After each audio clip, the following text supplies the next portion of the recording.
सोन चिड़ैया खबर उड़ती है।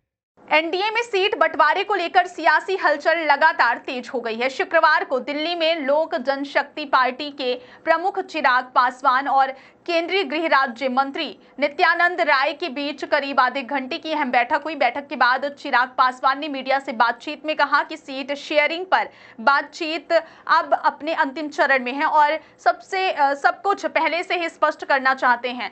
जब उनसे पूछा गया कि क्या उनकी मांगे सम्मानपूर्वक मानी जा रही है, तो चिराग ने मुस्कुराते हुए कहा कि जहां उनके प्रधानमंत्री नरेंद्र मोदी है, वहां उन्हें अपने सम्मान की चिंता करने की आवश्यकता नहीं है। वहीं नित्यानंद राय ने भी भरोसा जताते हुए कहा कि बहुत जल्द सभी मुद्दे फाइनल हो जाएंगे। बैठक के बाद दोनों नेता सकारात्मक मूड में नजर आए और राजनीतिक गलियारों में माना जा रहा है कि सीट बंटवारे को लेकर पहले जो मतभेद थे वे लगभग सुलझ चुके हैं।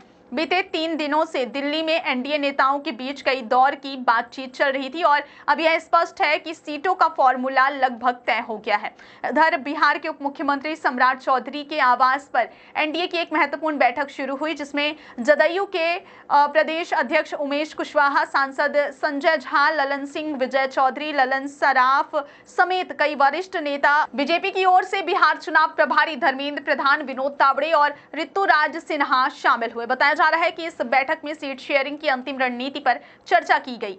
इससे पहले भाजपा नेताओं ने उपेंद्र कुशवाहा से भी मुलाकात की थी और सुबह धर्मेंद्र प्रधान ने पटना में पार्टी के एमएलसी फ्लैट पर राज्य स्तरीय नेताओं के साथ संभावित उम्मीदवारों की सूची पर भी गहन चर्चा की। सूत्रों के अनुसार जदयू आगामी विधानसभा चुनाव में 105 सीटों पर चुनाव लड़ेगी और अपने 6 वर्तमान विधायकों का टिकट काटने की तैयारी में है। टिकट कटने की आशंका के कारण 2 विधायक पहले ही राजद का रुख कर चुके हैं। पार्टी फिलहाल चिराग पासवान, जीतन राम मांझी और उपेंद्र कुशवाहा की सीटों पर स्थिति स्पष्ट होने का इंतजार कर रही है और इस संबंध में बातचीत की जिम्मेदारी बीजेपी को दी गई है।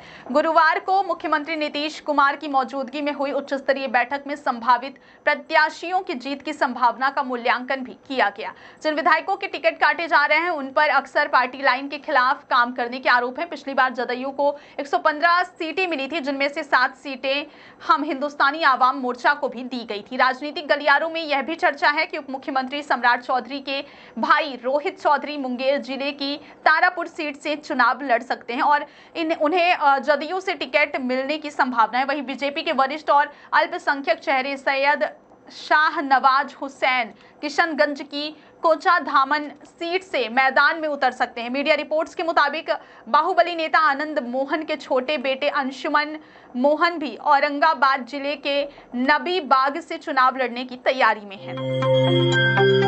सोन चिड़ैया खबर उड़ती है।